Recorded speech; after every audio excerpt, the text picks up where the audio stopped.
"It's sparkling," he said, letting the word hang in the air like a puff of expensive cigar smoke. "Try to get the pronunciation right. It's not that difficult." The correction, sharp and unnecessary, sliced through the low hum of conversation in the private dining room on the 47th floor. Kenna felt a dozen pairs of eyes land on her, not as a person, but as the source of a minor, amusing disturbance. A hot flush climbed her neck, a familiar burn she had learned to swallow down like bitter medicine. Around the vast mahogany table, Mr. Marcus Sterling's executive team took their cue. A few low, appreciative chuckles rippled through the group.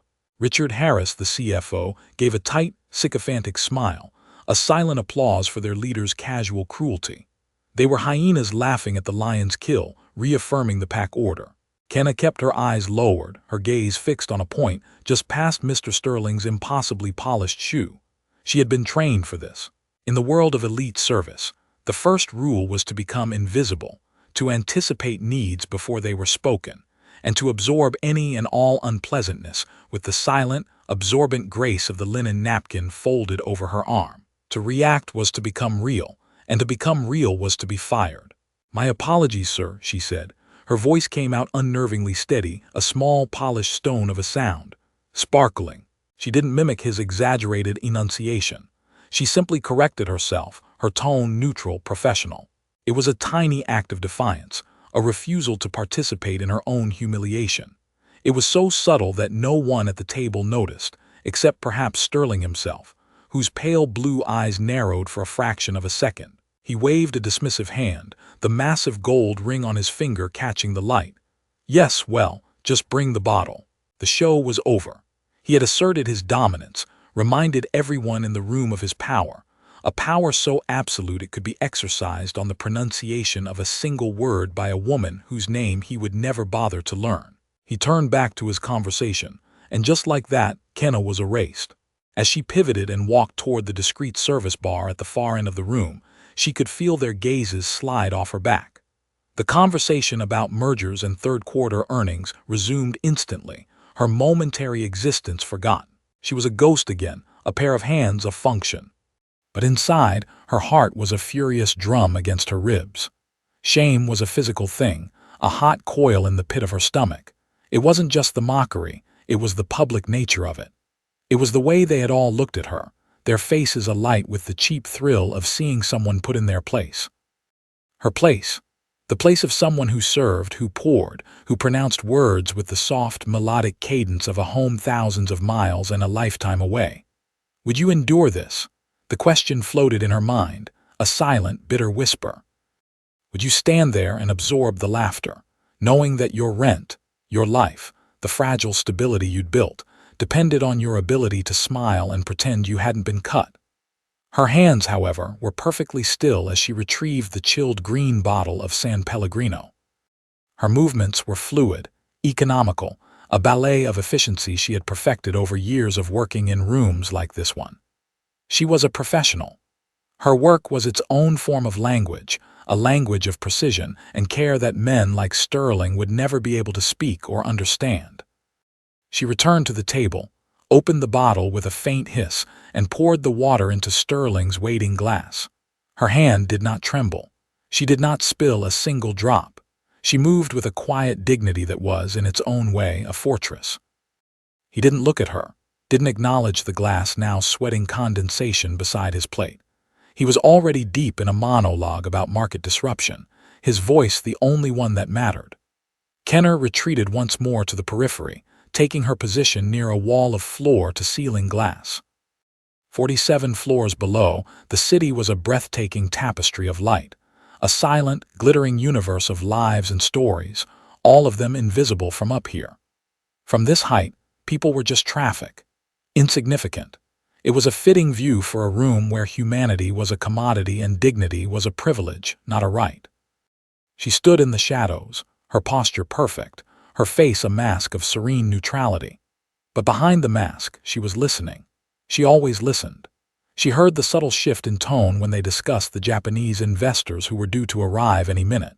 She noted the anxiety tightening the CFO voice as he mentioned a critical liability clause. She absorbed the details, filed them away, pieced together the story of the evening. It was a habit, a survival mechanism. To understand the room was to anticipate the needs of its occupants, and to anticipate their needs was to remain safe. Tonight, however, something felt different. The tension at the table was coiled tighter than usual. The jokes were sharper, the laughter more forced. A deal worth hundreds of millions of dollars was on the line, and the men at the table were predators growing restless before a feast. And Kenna, the ghost in the corner, saw it all. She was just the waitress, a woman with the wrong accent, but in a room built on secrets and power plays, the one who is ignored often sees the most. The dinner service began in earnest, a meticulously choreographed performance of silver cloches lifted in unison and wine poured from a silent, reverent distance. Kenna's role was to be a supporting player, a stagehand in the grand theater of corporate power. The injustice, however, was not finished with its opening act. As she served the seared scallops, Mr. Sterling paused his conversation and looked down at his plate, then up at her. "Is this parsley?" he asked, his tone suggesting she had personally insulted his lineage. "It is a micro cilantro garnish, sir," she replied, her voice even. He picked at it with the tip of his fork. "I expect to be informed of any deviations from the menu I approved." He didn't say it to her, but to the room, another small performance of his absolute control. "See to it that it doesn't happen again." It was a command issued to the air, predicated on the assumption that she was not a person to be addressed, but a mistake to be corrected by the system. She nodded, murmuring, "Yes, sir," and retreated. Her name, Kenna, was stitched in simple white thread on the breast of her black uniform jacket. It felt less like an identifier and more like a brand, a label on a piece of hotel property. To them, she was not Kenna. She was the staff, an interchangeable component of the room's luxurious machinery. Later, as she took a drink order from Chloe, the junior analyst who sat at the far end of the table, she pulled out her service notepad. It was a small, cheap, spiral-bound book, its cover softened and frayed from months of being slipped in and out of her apron pocket. It was a humble object, a tool of her trade, filled with the cryptic shorthand of 1,000 orders, SDLNGSBL, HRSR2I. On its pages, the powerful men at this table were reduced to a set of preferences, their complex egos distilled into a few letters. It was her private, coded language of service. As she jotted down Chloe's order for a club soda, her hand trembled, just for a second. It was the delayed reaction to the relentless, casual disdain. She steadied it instantly, the muscle memory of her professionalism taking over. She had to be perfect. Any crack in her composure would be seen as a weakness, an invitation for more contempt. How much can a person be expected to tolerate before they break? It's a question the powerful never have to ask themselves. When she returned with the drink, the shift manager, a man named Peters who ran on a fuel of anxiety and fear of Mr. Sterling, intercepted her. He had been watching, his face pale. "Sterling's office called down," Peters whispered, his voice tight. His assistant was very clear. "The staff are to be seen, not heard. That means you. He doesn't want any more interactions." The message was clear: stay away from the table. Don't speak unless spoken to. Become a phantom. The threat was unspoken but heavy in the air. One more misstep, one more deviation, and her job, her fragile foothold in this city, would be gone. She was being walled off, her invisibility now an official corporate policy for the evening. The heavy glass doors of the dining room swung open, and the atmosphere shifted. Mr. Tanaka and his two associates entered, their presence radiating a quiet, formidable gravity. They were older, dressed in immaculate dark suits, their movements precise and deliberate. Mr. Tanaka, the lead investor, had a calm, watchful face that seemed to absorb the details of the room without betraying a single thought. Mr. Sterling rose, his face transformed, a mask of magnanimous hospitality now plastered over his features. "Tanaka-san, welcome, welcome," he boomed, extending a hand. The greetings were exchanged, a flurry of bows and handshakes, with Sterling's official translator, a nervous young man named David, hovering at his elbow. Kenna, now under strict orders to remain peripheral, watched from the service station. She and the other servers had been instructed to do a single, silent sweep for the new arrivals and then make themselves scarce. As she placed a glass of water before Mr. Tanaka, she caught his eye for a brief moment. His gaze was not dismissive. It was analytical, observant. He saw her. For a fleeting second, she felt like a person again. Dinner became a tense affair. The conversation, filtered through the increasingly flustered translator, was stilted. David's Japanese was technically correct but lacked the deep, instinctual understanding of cultural nuance. He translated words, not intent. Kenna could hear the disconnect, the way the two sides were speaking past each other through a fog of polite but meaningless phrases. The stakes were immense. This was not just a dinner. It was the final hurdle in a deal that would reshape Sterling Vance Global's position in the Asian market for the next decade. Everything depended on this night, on securing Mr. Tanaka's trust. The moment of fracture came with the main course. After a long, complex explanation from Sterling about the company's 5-year growth projections, Mr. Tanaka leaned forward and asked a question in Japanese. It was a long, multi-part inquiry delivered in a low, even tone. David, the translator, listened, his brow furrowed in concentration. When Mr. Tanaka finished, a heavy silence fell over the table. All eyes were on David. He swallowed, licked his lips, and began to translate. Mr. Tanaka. He thanks you for the detailed overview, David began, his voice shaky. He is impressed by the numbers and asks about the timeline for the Phase 2 rollout. Kenna froze. Her hand, holding a tray of cleared bread plates, stopped mid-air. That wasn't what Mr. Tanaka had asked. It wasn't even close. What he had actually asked was a razor-sharp, deeply incisive question about Clause 7 of the contract, the intellectual property transfer protocol, and the specific liabilities in case of a subsidiary's bankruptcy. It was a stress test, a surgical probe aimed at the deal's most vulnerable point. And David had either completely missed it or was deliberately deflecting. The lie, or the catastrophic incompetence, hung in the air, undetected by anyone else. Sterling, hearing the placating translation, smiled, relieved. He launched into a confident, meaningless answer about timelines. Kenna stood rooted to the spot, a cold dread washing over her. She was now the sole keeper of a dangerous truth. The entire deal, hundreds of millions of dollars, was teetering on the edge of a fraudulent misunderstanding. She could say nothing. She had been ordered into silence. But how could she remain silent now? What would you do next, when your silence makes you complicit in a lie?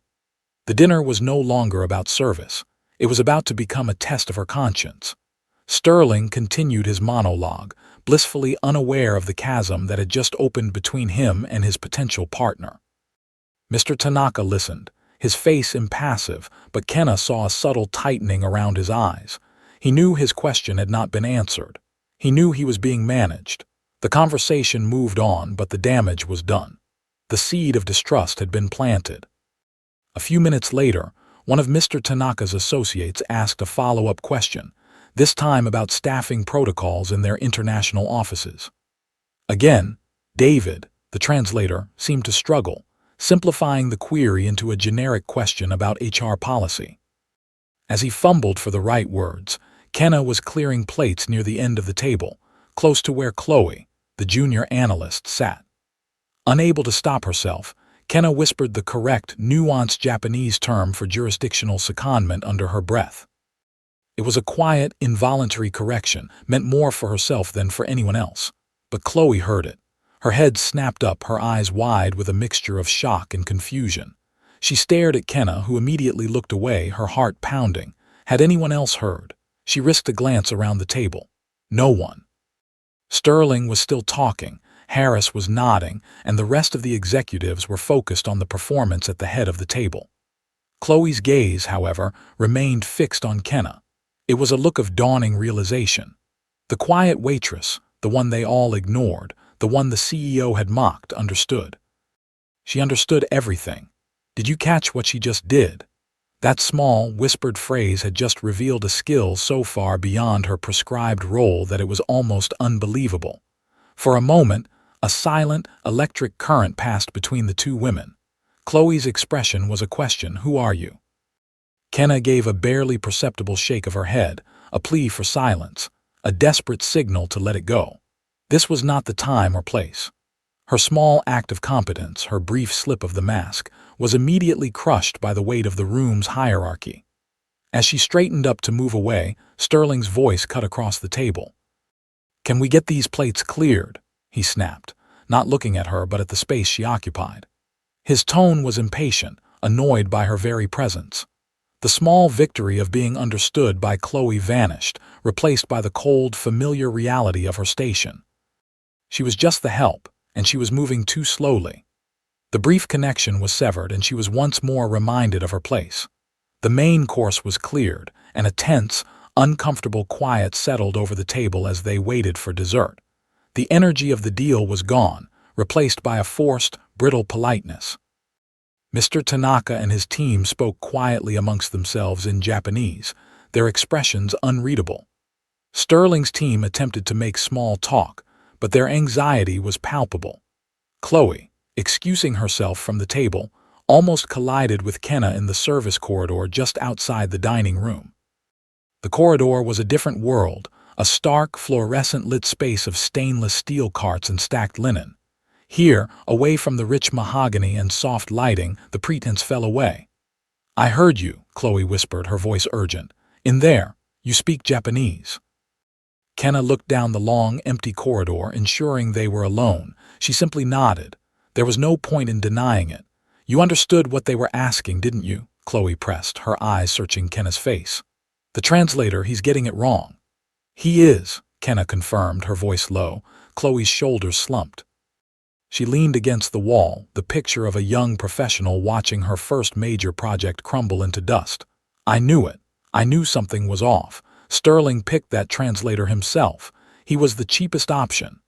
She ran a hand through her hair in frustration. "He dismisses everything I say. He told me my risk assessment report on this deal was needlessly pessimistic." Kenna looked at the younger woman and saw a reflection of her own invisibility. Chloe wore a suit, sat at the table and had a title, but in Sterling's world, she was just as powerless as the waitress.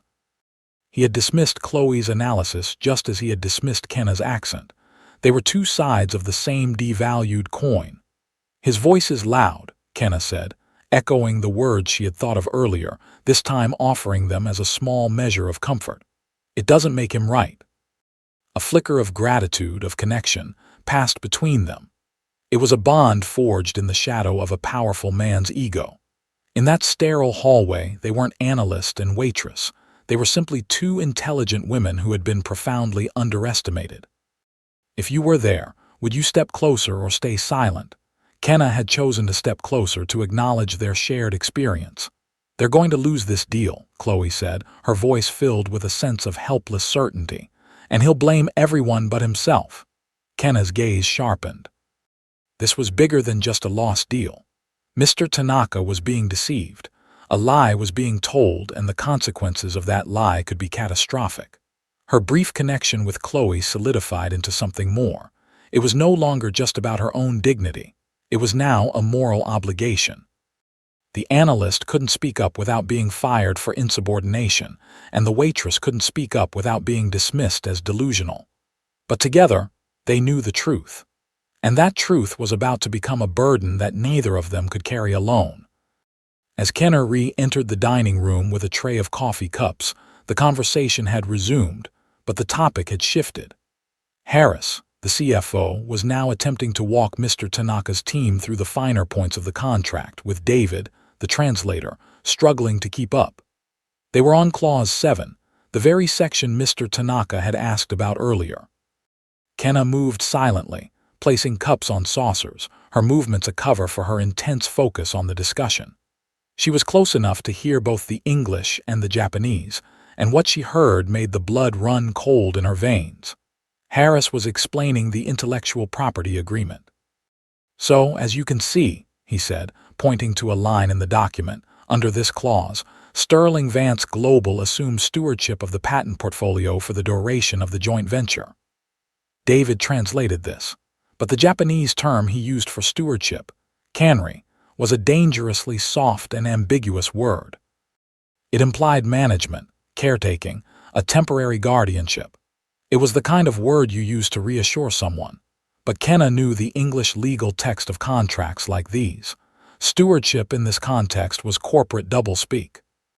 The actual binding language of the contract, buried in the subclauses, didn't use the word stewardship at all. It used the term irrevocable transfer. The patents wouldn't be managed, they would be owned. Permanently. This was the trap. It wasn't just a mistranslation, it was a weaponized ambiguity.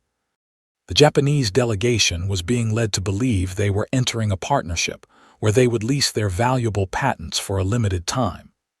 In reality, they were on the verge of signing a document that would strip them of their most valuable assets forever. The cost of this misunderstanding would not be in the millions but the billions.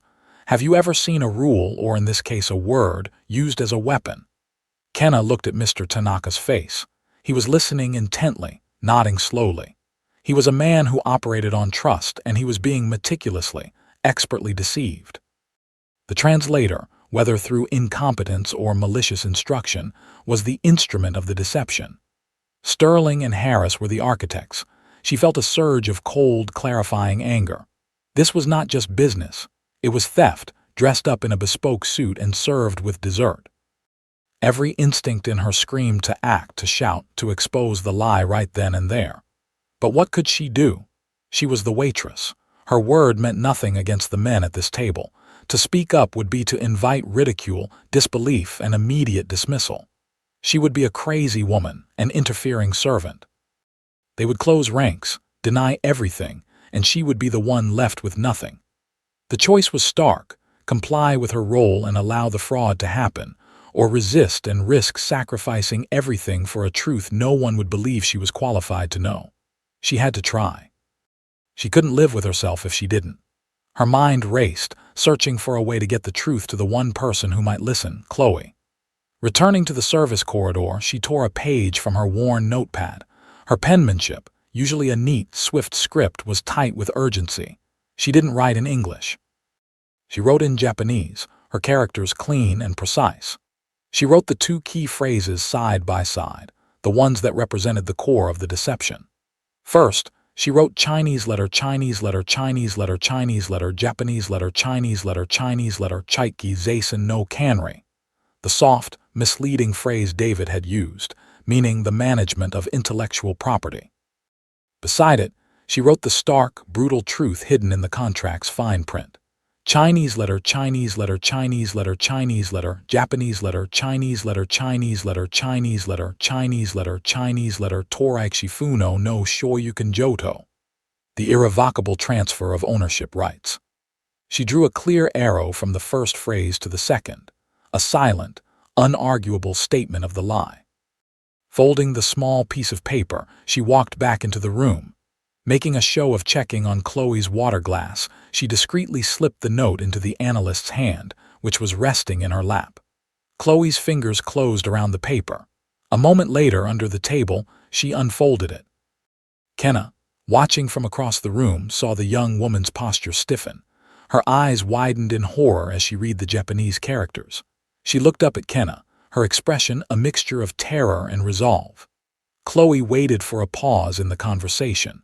Her moment came when Sterling was momentarily distracted by a waiter serving coffee. She leaned forward, placing the note on the table beside her boss, a mid-level vice president. "Sir," she whispered urgently, "there's a critical discrepancy in the translation of Clause 7. This is—" She never got to finish. Sterling, his attention drawn by the whisper, turned his head. His eyes fell on the note. Before the vice president could even read it, Sterling reached over, snatched the paper, and held it up.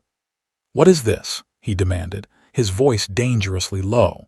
He saw the Japanese characters, a language he didn't understand, and his face clouded with suspicion. He looked from Chloe to Kenna. His gaze was like a physical blow. He understood. He didn't say a word. He simply crumpled the note in his fist, the paper crackling in the silent room. Then, with a look of utter contempt, he turned to Kenna, who was standing frozen by the service station. He walked over, dropped the crumpled ball of paper onto her empty silver tray, and leaned in close. "I thought I told you," he hissed, his voice a venomous whisper meant only for her, "to stick to your duties." His rationale was simple. She was a servant who had forgotten her place. She was a disruption to his control. "Get her out of my sight," he said, turning to the terrified manager, Peters. "Keep her in the kitchen for the rest of the night. If I see her out here again, you're all fired." The door to the kitchen swung shut behind her, a final, definitive slam. She was alone, surrounded by the clatter of dishes and the heat of the ovens. She had tried to stop the train, and in return she had been thrown from it. The warning had been crushed, and she was utterly, completely isolated. What would you sacrifice to stay true? She had just sacrificed her job, her dignity, all for a truth that was now a crushed ball of paper in a trash can. She leaned against the cold stainless steel counter, the fight draining out of her, a profound sense of failure washing over her. The sounds from the dining room filtered through the swinging kitchen door, the low murmur of conversation, the clink of porcelain, the forced, hollow sound of laughter. For Kenna, it was the sound of a lie being cemented into a contract, of a theft being finalized. Each polite chuckle was a nail in the coffin of Mr. Tanaka's company. She stood in the bustling, chaotic world of the kitchen, an island of stillness amidst the controlled frenzy. A cook shouted an order. A dishwasher sent a rack of plates clattering through the machine. Life went on. But for Kenna, time had stopped. She thought of her grandfather in Kyoto, a master calligrapher who had taught her that every character, every stroke, had a weight and a truth. To write a lie, he used to say, is to poison the paper. This contract was poison paper, and she had held the antidote in her hand, only to have it snatched away. The feeling of defeat began to curdle into something else. It was a slow burning ember of indignation, of pure, unadulterated anger. It wasn't just about the deal anymore. It was about the casual, arrogant way Sterling had crushed the truth. He hadn't just crumpled a piece of paper, he had crumpled her, her knowledge, her warning. He had looked at her expertise and seen nothing but trash. The kitchen door swung open and a junior server rushed in, his face flushed. "They're getting ready to sign," he whispered to the manager. "They're bringing out the portfolios and the signing pens." That was it, the final moment, the point of no return. Kenna looked at her hands. They were trembling now, not with fear, but with a strange, clarifying energy. She thought of Chloe's terrified face. She thought of Mr. Tanaka's observant, trusting eyes. She thought of her grandfather. She could stay here. She could let it happen. She would keep her job, at least for tonight. She could go home, and for the rest of her life, she would know that she stood by and did nothing while a great injustice was committed. Or she could do something else. This is where everything could flip. She knew with absolute certainty that what she was about to do would change her life. She would be fired. She would likely be blacklisted from every high-end service job in the city. She could lose everything. But what was everything if it didn't include her own self-respect? She took a deep, steadying breath. She untied her apron and folded it neatly, placing it on the counter. She smoothed the front of her uniform jacket. She picked up a fresh, clean notepad from the service station. Not her old, worn one, but a new one. A blank slate. Then, with her back straight and her head held high, she pushed open the swinging door and began the long walk from the kitchen, back into the lion's den. When Kenna stepped back into the dining room, a hush fell over the table. The signing portfolios were open, gleaming pens laid beside them. The final, ceremonial act was about to take place. Every head turned towards her. It was as if an actor had walked onto the wrong stage in the middle of the final scene. Mr. Peters, the manager, looked like he was about to have a heart attack. Chloe's face was a mask of fear and awe. Mr. Sterling's expression was one of pure, incandescent rage. "I believe," he began, his voice shaking with fury. "I gave an instruction." Kenna did not look at him. She walked directly to the table, her steps measured and calm, and stood beside Mr. Tanaka. She gave a slight, respectful bow from the waist. Then she began to speak, and the voice that came out was not that of a servant. It was clear, confident, and resonant with an authority no one in the room had ever heard from her. She spoke entirely in Japanese. "Tanaka-sama," she said, her tone formal and direct. "Forgive my profound interruption, but as a matter of honor, I cannot allow you to sign this document." "There is a grave and deliberate deception in Clause 7. Sterling shot to his feet. "What is she saying? "David, what the hell is she saying?" The translator, David, was pale and sweating. She is telling him not to sign." "Get her out of here," Sterling roared. "Security." But Kenna did not falter. She held Mr. Tanaka's gaze. "They have used the word cannery to imply temporary stewardship of your patents. This is not the truth. The binding language of the contract uses the term Toraikshi Funo no Shoyukan Jodo." As she spoke the words, she uncapped the pen she had taken and wrote the two phrases on the clean page of her new notepad, just as she had done on the crumpled note. She turned the pad around so Mr. Tanaka could see it. Her calligraphy was flawless, each character a perfect, balanced stroke of ink. It was the calligraphy of a scholar, not a waitress. The shift in the room was seismic.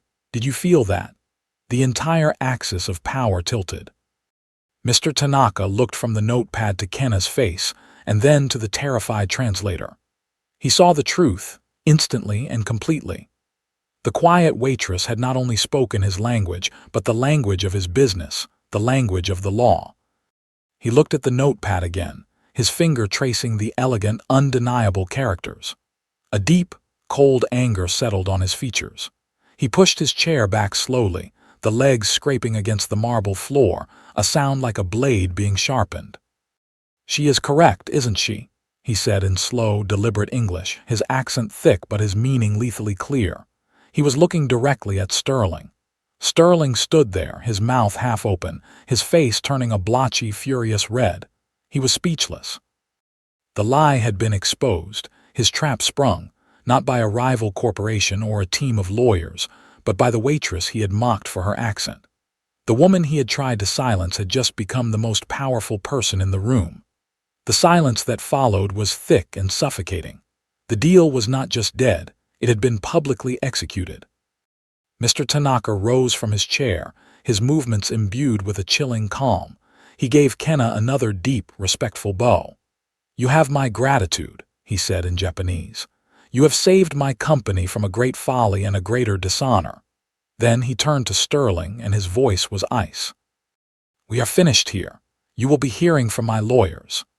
Without another word, he and his delegation turned and walked out of the room, leaving a crater of humiliation and financial disaster in their wake. The moment the doors closed, the room erupted. The executives all started talking at once, a cacophony of panic and accusation. Sterling, his face pale and slack with shock, sank into his chair. He looked at Kenna with a dawning, horrified understanding. He didn't see a waitress anymore. He saw the architect of his ruin. The next day, the fallout was swift and brutal. Sterling was suspended by the board pending an internal investigation. The company was in full-blown crisis mode. Kenna, as expected, was fired, but it was a formality. She had already walked away. 2 days later, she received a call from a law firm representing Sterling Vance Global. They made her an offer, a 6-figure settlement, a glowing letter of recommendation, and a new senior-level job in their corporate relations department. All she had to do was sign a non-disclosure agreement and disappear quietly. It was hush money, a desperate attempt to contain the scandal. Kenna met with the lawyers in their sterile, impersonal office. She listened politely as they laid out the generous terms of the offer. When they were finished, she looked them in the eye and gave her answer. "I don't want your money," she said, her voice calm and steady, "and I don't want a job." The lawyers exchanged a confused glance. "Then what do you want?" one of them asked. "I want 2 things," Kenna replied. "First, I want a formal written apology from Mr. Sterling, not to me, but to the entire service and support staff of that hotel. He will acknowledge that respect is not contingent on a person's job title." She paused, letting the weight of her first demand settle in the room. "Second," she continued, "I want Sterling Vance Global to establish a fund. This fund will pay for independent, third-party linguistic and cultural verification for all major international contracts. And it will finance a new, mandatory training program for all executive-level employees, focused on cross-cultural ethics and communication." She wasn't asking for revenge. She wasn't asking for personal gain. She was asking for systemic change. She was demanding that they fix the broken culture that had allowed this to happen. "What does real justice look like here?" For Kenna, it wasn't about punishing one man, it was about building a system that would protect the next person from him. The lawyers sat back, stunned. Her proposal was not about money, it was about principle, and that was something they had no idea how to negotiate. The board of Sterling Vance Global was caught in a trap of its own making. News of the disastrous meeting had leaked. Their stock was tumbling, and the threat of a massive lawsuit from Mr. Tanaka's company was very real. Kenna's proposal, once it was relayed to them, was no longer a request from a fired waitress. It was a potential lifeline. Accepting her terms would be a public act of contrition, a signal to the market that they were taking the issue seriously. They agreed. A week later, a memo was circulated throughout the entire company. It announced the immediate implementation of the Kiyomi Protocol, named after Kenna's family. The protocol was a concrete, multi-point policy change. First, it mandated that for any contract valued over $10 million involving a foreign language, 2 independent, certified translators must be present in negotiations, one working for the company, and a second, an external verifier, to ensure accuracy and cultural integrity. The transcripts from both would be cross-referenced and archived. Second, it established a new permanent ethics oversight committee with a charter to review corporate practices related to international partnerships. Third, and most importantly, it detailed the Executive Cultural Competency Program. This was not a one-off seminar. It was a mandatory 40-hour annual training course for all vice presidents and above, including the entire C-suite. The program, designed by a leading university's International Relations Department, a department Kenna had recommended, would cover legal ethics, cultural negotiation styles, and basic language etiquette. Failure to complete the training and pass the final assessment would result in a forfeiture of annual bonuses. The apology from Sterling was delivered as she had demanded.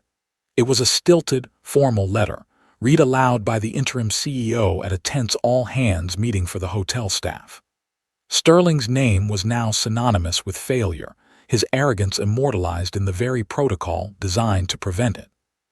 The changes were not met with universal applause. There was grumbling among the senior executives, who saw the training as a waste of time, an HR-mandated punishment. Resistance to real change doesn't simply vanish with a new policy. But the rules were the rules. The Kiyomi Protocol was now embedded in the corporate DNA of Sterling Vance Global. Would this change be enough in your workplace? It was a start.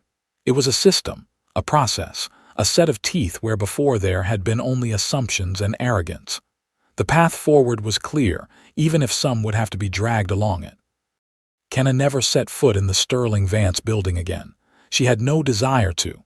Her victory was not in their compliance, but in her own quiet departure. She had chosen to leave, not because she was fired, but because her work there was done. On her last day in the city, before moving on to whatever came next, she met Chloe for coffee.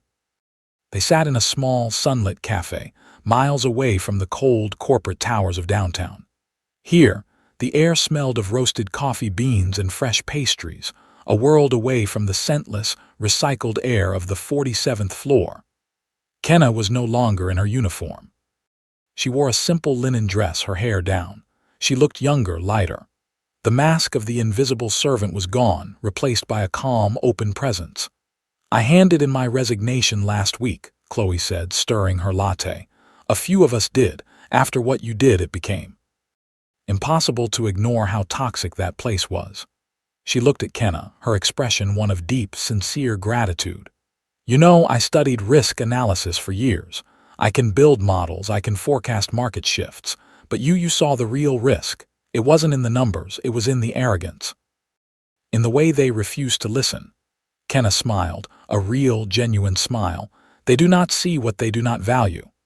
"My new job has a policy," Chloe continued, her voice filled with a quiet sense of wonder.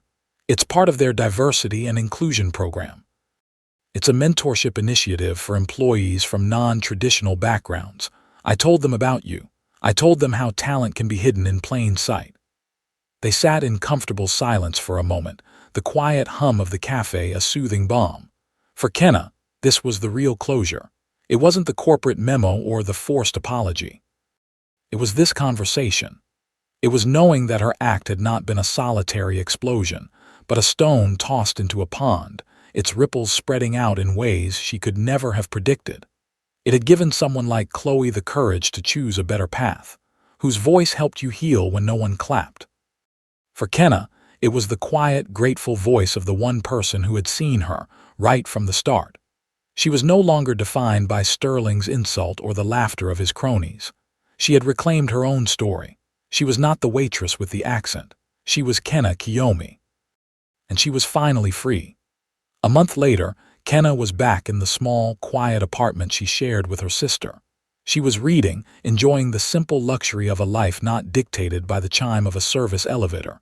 An official-looking courier package arrived for her. It was from Tokyo. Inside was a thick, cream-colored envelope embossed with the logo of Mr. Tanaka's corporation. She opened it to find a formal letter written in both Japanese and English. It was not a thank you note. It was a job offer. But it was unlike any job offer she had ever seen. They were not offering her a position as a translator or an executive. The title on the offer was Chief Integrity Consultant. The letter explained that after the incident with Sterling Vance, Mr. Tanaka had initiated a full-scale review of his own company's international vetting processes. He had realized that they, too, were vulnerable. They had trusted the wrong people. The offer was a proposal for her to lead this new initiative. Her role would be to design and implement a system for vetting potential international partners, not just for their financial stability, but for their corporate culture, their ethical practices, and their linguistic honesty. They wanted her to build a human-centric system of risk analysis. The offer included a generous salary, a travel stipend, and complete autonomy. But the most important part was a single handwritten note from Mr. Tanaka himself at the bottom of the page. Kiyomi-san, he had written. Your expertise is not just in language but in character. We do not need another translator. We need your clarity. We need the person who was willing to see the truth and speak it when no one else would. Recognition done right, agree. This was not a reward for a single heroic act. It was a deep and profound acknowledgement of her core competence, her unique skill set. They were not hiring the waitress who saved the day. They were hiring Kenna Kiyomi, the integrity expert. It was an offer that honored her past, her knowledge, and her courage. It was an offer that opened a door not just for her, but for a new way of doing business, a way that valued truth as much as profit. She accepted. 6 months later, Kenna stood before a group of new analysts at Mr. Tanaka's headquarters in Tokyo. She was leading her first training seminar for her new division. She wore a simple, elegant black suit, her bearing confident and assured. She opened her professional leather portfolio on the lectern. It was filled with presentation notes, case studies, and strategic frameworks. But before she began her formal presentation, she reached into an inside pocket and pulled out a small, worn, slightly crumpled piece of paper. It was the page from her old waitress notepad, the one Sterling had crushed in his fist. She had retrieved it from the trash that night, a small act of reclamation. She had flattened it out and kept it. She held it up for the room to see. On it were the Japanese characters she had written, the phrases for management and irrevocable transfer. This piece of paper, she said, her voice clear and steady, is the founding document of this department. It comes from a 10-cent notepad. It was written in a hallway by a woman everyone in the room believed was invisible. The trainees leaned forward, their attention absolute. Our job, she continued, is to find the truth that is hidden in plain sight. It is to listen to the voices that are being ignored. It is to understand that the biggest risk to any deal is not in the market. It is in the arrogance of those who believe they are too powerful to be held accountable for the meaning of their words. The notepad page, once a symbol of her desperate, silenced warning, was now transformed. It was a teaching tool. It was a talisman. It was the physical proof that quiet knowledge, wielded with integrity, was more powerful than all the bluster and condescension in the world. Did the object's meaning change for you too? It was no longer a receipt for an order. It was a receipt for justice. She carefully placed the page back in her portfolio, a quiet promise to herself to never forget where she came from and the power that could be found in the most unexpected places. The final scene is not about Kenna. She is not there. The scene takes place a year later, back in the same private dining room on the 47th floor of the hotel. A new CEO from Sterling Vance Global is hosting a new delegation of potential partners, this time from South Korea. The table is set with the same china, the same crystal, the same opulent flower arrangements. The view of the city below is just as breathtaking. The room on the surface is unchanged, but the process is not. At the table next to the company's official Korean translator sits another woman. She is quiet, dressed in a simple business suit. She is not part of the deal team. She is an independent linguistic verifier, a role mandated by the Kiyomi Protocol. Her job is to listen, to cross-reference, to ensure that every word, every nuance, every piece of cultural subtext is translated with perfect fidelity. Her presence is a silent, constant check on the arrogance that once filled this room. The new CEO, a woman named Eris Thorne, treats the verifier with explicit respect, occasionally pausing to ask for her confirmation on a complex point. The entire dynamic of the negotiation is different. It is slower, more deliberate, more respectful. The goal is no longer to dominate, but to understand. The system has changed. The memory of the waitress who spoke up when she was supposed to be silent is now baked into the corporate structure. Her legacy is not a statue in the lobby. It is a fundamental shift in the way people in this room listen to one another. Sometimes justice arrives without applause. It arrives as a quiet, permanent change in the background, a new rule in the handbook, an unseen verifier at the table ensuring that the truth is never again crumpled up and thrown away. The room is the same, but it will never be the same again. It has been, in its own small, profound way, rewritten.